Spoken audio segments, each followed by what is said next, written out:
திரும்ப திரும்ப நாங்க இந்த தண்ணீரை விற்பனைக்கு வந்துட்டு பேசுற தண்ணீர் என்ன வீட்டு வாசல கடையில காசு கொடுத்தா தண்ணீர் கிடைக்குதுங்கிற. எத்தனை நாளைக்கு தண்ணீரை அவன் கொடுத்துட முடியும்னு யோசிச்சுப்பாரு. எத்தனை நாளைக்கு கொடுத்துட முடியும்? கடைகள்ல நாம வாங்கி குடிக்கிறோம், உயிர் வாழலாம். மற்ற உயிரினங்கள் என்ன செய்யும்? மற்ற உயிரினங்களை பற்றி ஏன் நீங்க கவலைப்படுற? மற்ற உயிரினங்கள் இல்லாது உலகம் எப்படி இருக்கும்? உலகம் என்பது மனிதனுக்கு மட்டும். மனிதன் மட்டுமே உலகமா? இல்லையே. பல லட்சக்கணக்கான உயிரினங்கள் சேர்ந்தா அதுல ஒருத்தன் தான் மனிதன். இயற்கையின் பரிணாமத்தில் கடைசியாக வந்த பிள்ளை மனிதன். ஆனால் உலகில் உள்ள மற்ற எந்த உயிரினங்களாலும் இயற்கைக்கு ஆபத்து இல்ல. கடைசியாக வந்த மனிதனால் தான் இயற்கைக்கு ஆபத்து இருக்குது. ஒரு பேரழிவை செய்து கொண்டிருக்கிறான். அதை நீ நல்லா கவனிச்சுக்கணும். இங்க எதுக்கு சொல்றேன்னா, இப்ப நீ பாக்குற ஒரு ஒரு ஒரு மரங்கள் ஏன் அளவுக்கு அதிகமா பழங்கள் பழுக்குதுன்னா, ஏதாவது ஒரு விதை முளைச்சிட்டு, ஏதாவது ஒரு விதை லட்சக்கணக்கா பல்லாயிரக்கணக்கா பழங்கள் பழுக்க காரணம் ஏதாவது ஒரு விதை முளைச்சிருக்கா அப்படிங்கிற ஒரு பேராசையில முளைக்குது. யாருக்காக? நமக்காக தான் பழுக்குது. ஆலமரம், அரச மரம் லட்சக்கணக்கான பழங்கள் பழுத்து விழுகுது. ஆனா கீழே மரத்துக்கு கீழே ஒரு ஆலங்கண்டு இல்ல ஒரு அரசல் கண்டு எடுத்துட்டு பாப்போம், முளைக்காது. அப்ப என்ன பிரச்சனை இருக்குது? அத காகம், அது சிட்டுக்குருவி அல்லது மைனா, வவ்வால் போன்ற பறவைகள் போய் அதை சாப்பிடணும் உணவா. அது சாப்பிட்டு கழிவா கொண்டு போடணும். போட்டால் தான் அது முளைக்கும்.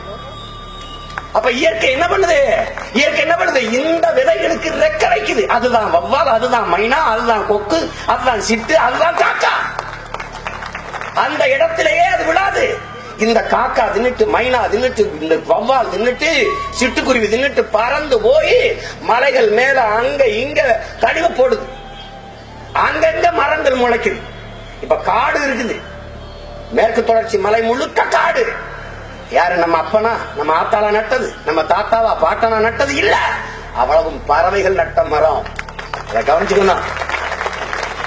இந்த பறவைகள் நட்ட மரம். அதை பாதுகாத்தது யார்? புலி, சிங்கம், யானை, கரடி, குரங்கு, மலைப்பாம்பு, இந்த நாகப்பாம்பு, இந்த வண்டுகள், பூச்சிகள் தான் அந்த காடுகளின் காவலர்கள். நல்லா நீங்க கவனிச்சுக்கணும். ஏன் அந்த காடு? அந்த காடுகள் குளிராக இருக்கிறதுனாலதான் குளிர்ந்து மேலே போகிற நீராவி அப்படி மேகமா போற அந்த மேகம் அங்க போய் படுக்குது. குளிரா எங்க இருக்கோ அங்க நீரை கொட்டிடுது. அப்ப காடுகள் அதிகமாக மழையை பெறுது, மழைப்பொழிவை பெறுது. அந்த மழைப்பொழிவில் அந்த காடுகளில் இருக்கிற சோலை புல்கள், சோலை காடுகள், புற்கள் தன் உணவு தேவைக்கு தண்ணீரை உறிஞ்சி வைக்குது. குழந்தைகள் சாப்பிடும் போது கொஞ்சம் வாய்க்கிலையும் கொஞ்சம் வெளியிலையும் சிந்துவது போல அந்த புல் தனக்கு உணவு போக மீதி சில துளிகளை, மழை நீர் துளிகளை உருட்டி விடுது. பல கோடிக்கணக்கான புல்கள் உருட்டி விடும் போது அது பேரறிவாக உருண்டு கொட்டுது. அது ஆறா ஓடி வருது. அதுல நீர் வருது. அந்த நீர்ல இருந்தா நமக்கு சோறு வருது. சோறுல இருந்தா உயிர் வருது. உயிர்ல இருந்தா ஊர் வருது. நல்லா கவனிச்சுக்க. ஊர்ல இருந்தா உலகம் வருது. எனவேதான் நீரின்றி அமையாது உலகு, இனி யார் யாருக்கும் வானின்றி அமையாது ஒழுக்கு என்று தமிழர் மறைபாடு. இப்ப சிட்டுக்குருவி செத்துருச்சு, காக்கை செத்துருச்சு, எல்லாம் செத்துருச்சு. தண்ணியில நிறுத்திட்டு இருக்க. அது சபிச்சுட்டு செத்துருச்சு. நாசமா போங்கடான்னு சொல்லிடுச்சு. அதனால என் அன்பு தம்பி தங்கைகள், மொட்டை மாடி இருந்தா தொட்டி மாதிரி வச்சு ஏதோ மைனா, காக்கா, கொக்கு உட்கார்ந்தா துடிக்கிற மாதிரி சிட்டுக்கிட்டு உட்கார தண்ணியை ஊத்தி வைங்க. எதையாவது செய்யுங்க. நம்ம வர்ற வரைக்கும் வந்தா நம்மளே குளத்தை வெட்டி, ஆற வெட்டி, ஏரிய வெட்டி நடத்துவோம். இதெல்லாம் மாற்றணும். இதெல்லாம் தான் மாற்று. நான் பேசுறது அரசியலும் இல்ல, அறிவியலும் இல்ல, உயிரியல். விளங்கி கொள்ளணும். மண்ணுக்கு அரசியல் செய்து மண்ணை காப்பாற்றாது அதில் வாழ்கிற ஒரு உயிரினமான மனிதனை காப்பாற்ற முடியாது. இது சத்தியம். நாங்க சொல்றது உண்மையிலேயே மனிதர்களை வாழ வைப்பதற்கான அரசியல். நல்லா விளங்கிக்கணும். தேனீக்கள் மட்டும் இறந்து போனால் 4 ஆண்டுகள் கூட மனித இனம் வாழாதுன்னு ஆல்பர்ட் ஐன்ஸ்டீன் சொல்றான். தேனி ஏன் சாகுது? தேனீக்கள் எங்கெல்லாம் பிரச்சனை இருக்கு பாரு. ராணி தேனி கூட்டுல இருக்கு, அது கட்டளை இடுது. இந்த தேனீக்கள் எல்லாம் போகுது. பணி செய்கிற தேனீக்கள் போய் பூக்கள்ல தேனை உறிஞ்சுது. இந்த தேனீக்கள் பூக்களை உறிஞ்சுறது நமக்கு ஒரு செயல், அவ்வளவுதான். தேனி போய் பூவுல தேனை எடுத்துட்டு வந்துருதுன்னு அது என்ன வருது? அங்கதான் உயிர் பெருக்கம், உயிர் சூழல் உருவாகுது. இப்ப மாம்பு பூத்திருச்சு, மாங்காய் காய்க்காது. அப்ப என்ன செய்யணும்? இந்த பூச்சி போய் அந்த பூவுல தேனை குடிக்கணும். இது உணவுக்காக எடுக்குது. அதுல எவ்வளவு பெரிய பொது பயன் இருக்குதுன்னு பாரு, எவ்வளவு பெரிய சேவை இருக்குன்னு பாரு. இது போய் தேனை குடிச்சு மூக்களை ரெக்கையில ஒட்டிக்கிறது, அப்படியே ஓடி அடுத்த பூவுல உட்காருது. இங்க ஒட்டுன மகரந்தத்தை இங்க கடத்துது. இந்த மகரந்தம் இங்க போய் கடத்தும் போது சூழ் கொண்டு அதை அப்படியே பிஞ்சாயி காயாயி பழுக்குது. இப்ப இந்த தேனி, இந்த பூச்சி போய் இதுல குடிக்கலைன்னா இந்த பூ அப்படியே இருந்து உதிர்ந்துரும், காய்க்காது. அப்புறம் மாங்காய்க்கு என்ன பண்ணுவ? எழுதி படமா வரைஞ்சு மாங்காய், இது மாங்காய். அப்புறம் கத்தரிக்காய்க்கு என்ன பண்ணுவ? கத்தரிக்காய், பிரிஞ்சால் பிரிஞ்சால் கத்தரிக்காய், இது டொமேட்டோ, இது இது இது வந்து பொட்டாட்டோ அப்படின்ட்டு பேசிட்டு இருப்பேன். அதான் சீனாக்காரன் பிளாஸ்டிக்ல தயாரிச்சு இது திசீசு பொட்டாட்டோ, திசீசு டொமேட்டோ, திசீசு பிரிஞ்சால், இது டொமஸ்டிக், இது கொமஸ்டிக் தின்னுட்டு செமிக்காது. ஆஸ்பத்திரி படு அறுத்த எடுக்கணும் வராது, அடைச்சுக்கிச்சுப்பா.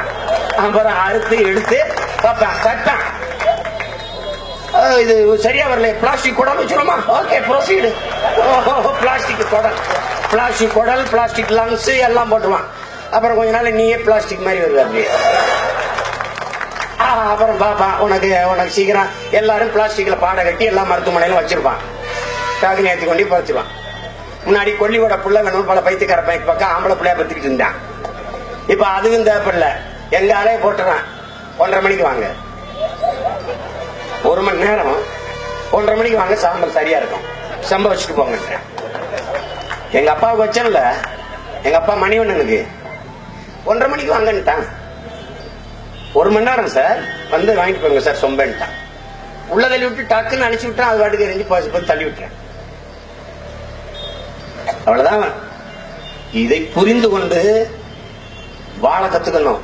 தேனீக்கள் போய் பூச்சை குடிக்க தேனை குடிக்குது. இந்த செடி கொடிகள் எல்லாம் மறந்து வச்சுட்டான். எண்டோ செல்வான், கருமம், கருமாந்திரம், அது இதுன்னு எல்லா மருந்தையும் அடிச்சு வச்சுட்டான். இந்த மருந்து அடிச்சு கீழே வேர்ல பொட்டாசியம், சல்பட்டு, பாஸ்டம்பாஸ் 60, 20 நைட்ரஜன், யூரியா எல்லா கருமத்தையும் கொட்டி ஏத்தியாச்சு. இது பூரா விஷம், அது பூரா விஷம். இந்த பூச்சி போய் குடிச்சிட்டு டாஸ்மார்க்ல இருந்து வெளியில வந்த மாதிரி வருது. அது போற போது திசைய நல்லா நினைவு வச்சிருந்துச்சு, எங்க கிளம்புனா, எங்க பறந்தா, எங்க போகணும்னு. இப்ப தெரியல.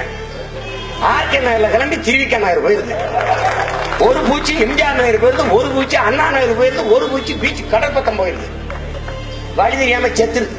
எல்லா பூச்சியும் செத்த பிறகு ராணி தேனி ஒத்தையா சுத்திட்டு தற்கொலை பண்ணி அது செத்துருது. இப்ப சிரிப்பா இருக்கலாம், அப்புறம் நம்ம எல்லாரும் செத்துருவோம். இத வந்து நீ இப்ப நான் வந்து இது ஓட்டுக்கு பேசுங்க அப்படி பேசிருக்க மாட்டேன். அவர்கள் என்ன செய்தார்கள் தெரியுமா? தெரியாதா இந்த ஜெயலலிதாவை பற்றி? நல்ல தமிழை வச்சு நாட்ட பேசக்கூடாது, பேசக்கூடாது. என் தமிழுக்கு அழுக்கு, அதனால நான் அதை பேச விரும்பல. அதை விட்டுட்டு ஆக்கப்பூர்வமா ஏதாவது சொல்லுவோம், பிள்ளைகளுக்கு சொல்லுவோம். இந்த ஆள் வந்தா கொஞ்சம் சரியா இருக்கும் நினைச்சா போடட்டும், இல்லைன்னா போகட்டும். என்னுடைய வெற்றி அவனுடைய வெற்றி, என்னுடைய தோல்வி என்னை விட அவனுக்கு தான் தோல்வி, எனக்கு ஒண்ணு.